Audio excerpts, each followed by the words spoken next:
কংসের ফন্দি সফল করার এটাই উচিত সময়। করে ফেলুন। অর্থাৎ তুমি মহারাজ কংসের পরিকল্পনা জানো? আপনার কি মনে হয়? তাহলে তুমি এটাও জানো যে তুমি কেন, সংসারের কেউ এই পরিকল্পনা বিফল করতে পারবে না।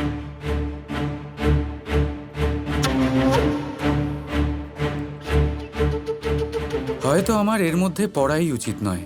তার মানে তুমি এটা আটকাবার চেষ্টা করবে না, মহারাজ কংসের পরিকল্পনাতে বাধা প্রদান করবে না? নিঃসন্দেহে। এমনিতেও আমি আপনাকে আটকে কি পাবো? কিন্তু হ্যাঁ, আপনাকে না আটকালে আমি তাই পাবো যা আমি চাই। আর সেটা কি? রাধার এই যাত্রায় আরও এক পদক্ষেপ এগোবে। যেসব প্রশ্নের উত্তর সে খুঁজছে তা সে সব পাবে। তাকে উত্তর দেওয়ার মাধ্যম আপনিই হবেন।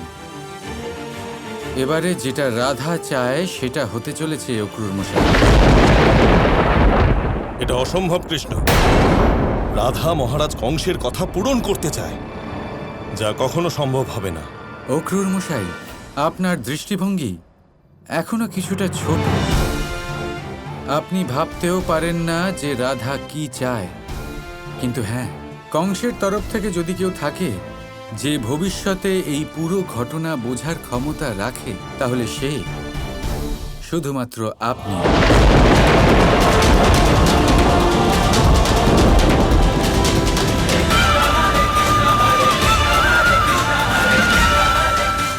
কৃষ্ণ সব জেনে শুনেও এটা হতে দিচ্ছে, কিন্তু কেন? এটা জীবনে প্রথমবার হচ্ছে যে ভবিষ্যতে কি ঘটতে চলেছে সেটা আমি বুঝতে পারছি না।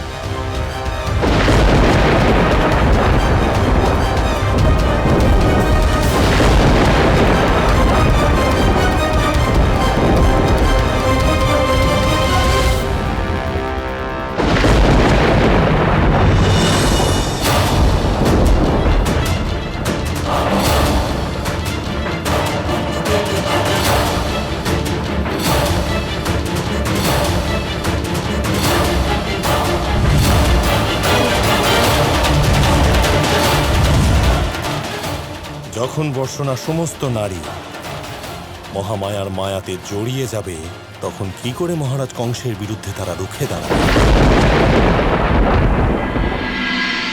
কাল রাতে আমি এক বিচিত্র স্বপ্ন দেখেছি, যেন যশোদা আমার জীবন থেকে লুপ্ত হয়ে যাচ্ছে, আর সকালে উঠে দেখলাম সে সত্যি আমার পাশে নেই। হ্যাঁ বন্ধু, রাধাকে নিয়ে আমিও সেই স্বপ্ন দেখেছি। এই বিচিত্র স্বপ্ন আমরা সবাই দেখেছি, আমিও দেখেছি। আর রাধা মাকে আমি সকাল থেকে বাড়িতেও দেখিনি। তার মানে মহারাজ কংসর ফন্দি কাজ করছে। প্রধানবাবু, আমরা সমস্ত গ্রাম খুঁজেছি, কিন্তু পুরো বর্ষণাতে একজন নারীও নেই। এটা কি করে সম্ভব? আমি বলছি এটা কি করে সম্ভব। বর্ষণার সমস্ত নারী আমাদের সাথে একটা খেলা খেলছে, যাতে আমরা ওদের জন্য চিন্তা করি, আর চিন্তায় বিবশ হয়ে আমরা ওনাদের সকলের পাশে দাঁড়াই। আপনারা চিন্তা করবেন, ওনারা ফিরে আসবেন আর নিজেদের পরাজয় স্বীকারও করবেন। কারণ এখন ওনারা বুঝতে পেরে গেছেন যে এই কাজ ওনারা করতে পারবেন না। হতে পারে যশোদাও হয়তো কানাইকে নিয়ে ভীষণ চিন্তিত। হ্যাঁ, রাধাও কাজ সম্পূর্ণ করার জন্য খুব উৎসুক। তা বলে কি ওরা আমাদের সাথে এইরকম খেলা খেলতে পারে? কেন খেলতে পারে না কাকা? এবারে আপনি ভাবুন, বর্ষণার সমস্ত নারীগণ একসাথে একই সময় কোথায় গেছে? কি হয়েছে ওনাদের?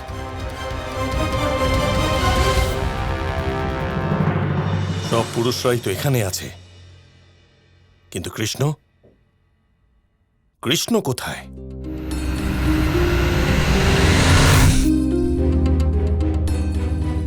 কানাই, এটা আমরা কোথায় আছি? রাধা আর বর্ষণার সমস্ত নারীদের সাথে আমরা কংসের মায়ার মধ্যে আছি দাদা।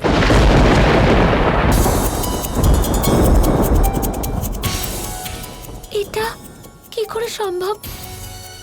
আমরা ঘুমিয়েছিলাম বাড়িতে, উঠলাম এখানে, এই জায়গাতে।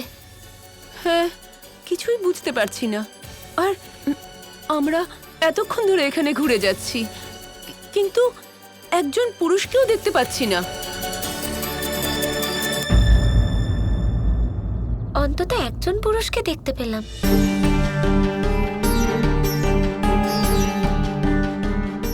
কৃষ্ণ, আমরা কোথায় আছি? আমি কি করে জানবো? আমি তো এক্ষুনি আপনাদের সামনেই জেগে উঠলাম, তাই না? বলরাম, সত্যি করে বল, এসব কি হচ্ছে? এই কানাইয়ের মতো নাটক করিস না আমার সাথে। কি বলছো মা? যে জিনিস তোমার দুলালি জানে না তা আমি কি করে জানবো?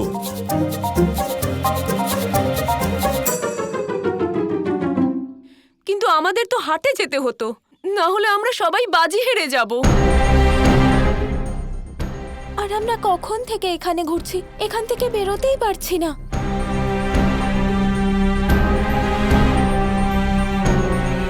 ও, এক মুহূর্ত। মনে হচ্ছে এই সুন্দর স্থান দেবী মায়ের মায়া। হয়তো উনি আমাদের পরীক্ষা নিচ্ছেন। কিন্তু শুধু নারীদের পরীক্ষা। এখানে দেখুন, এখানে কোনো পুরুষই নেই। আচ্ছা, তুমিও তো এখানেই আছো। হ্যাঁ, আমি। সেটাই তো ভুল হয়ে গেছে, তাই না? আপনাদের পাশে ছিলাম, আপনাদের পথ দেখিয়েছি, ফেসে গেলাম আপনাদের সাথে। আর আপনারা তো ভালোই আছেন, সুন্দর জায়গাতে ঘুরে বেড়াচ্ছেন। আপনারা জানেন আমি কি কি করেছি?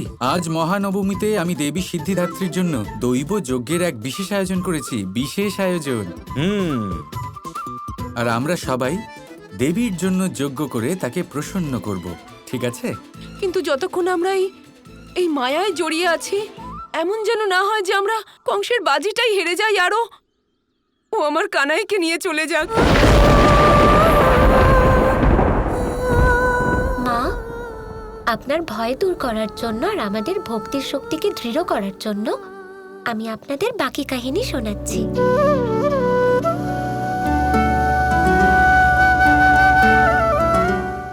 কাহিনীর প্রতিটা পর্ব এবারে তোমার মনে পড়ছে। সত্যের ভীষণ কাছে রয়েছো তুমি, রাধা। হ্যাঁ, যখন শ্রীরাম তার পরম ভক্ত হনুমানকে পেলেন, সে সমস্ত ব্রহ্মাণ্ডে সীতার খোঁজে বেরিয়ে পড়লেন। প্রভু, যদি আমি মাতা সীতাকে খুঁজে পাই, তাহলে ওনাকে বিশ্বাস কি করে করাবো যে আমি রামদূত হনুমান?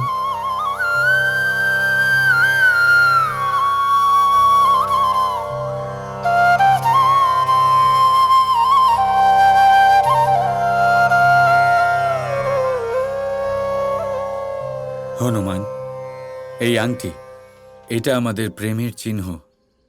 যখন তুমি এটা সীতাকে দেবে, ও সব বুঝতে পারবে।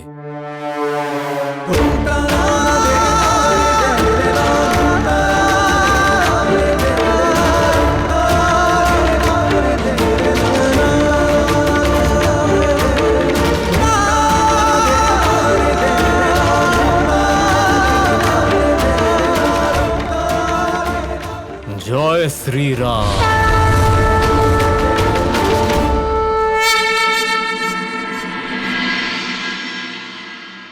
হনুমানের সীতাকে খুঁজে পেতে অনেক সময় লাগলো, আর রাবণ সীতার উপরে অনেক অত্যাচার করছিল। কখনো প্রাণ নেওয়ার ভয় দেখিয়ে, তো কখনো অর্থ আর সামর্থ্যের প্রলোভন দেখিয়ে।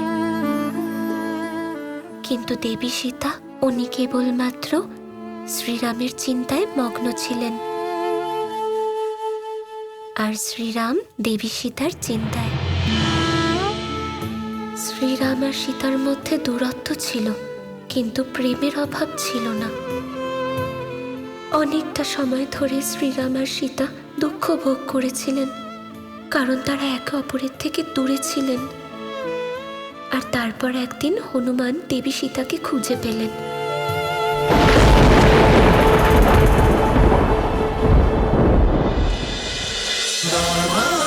Krishna Krishna Krishna Krishna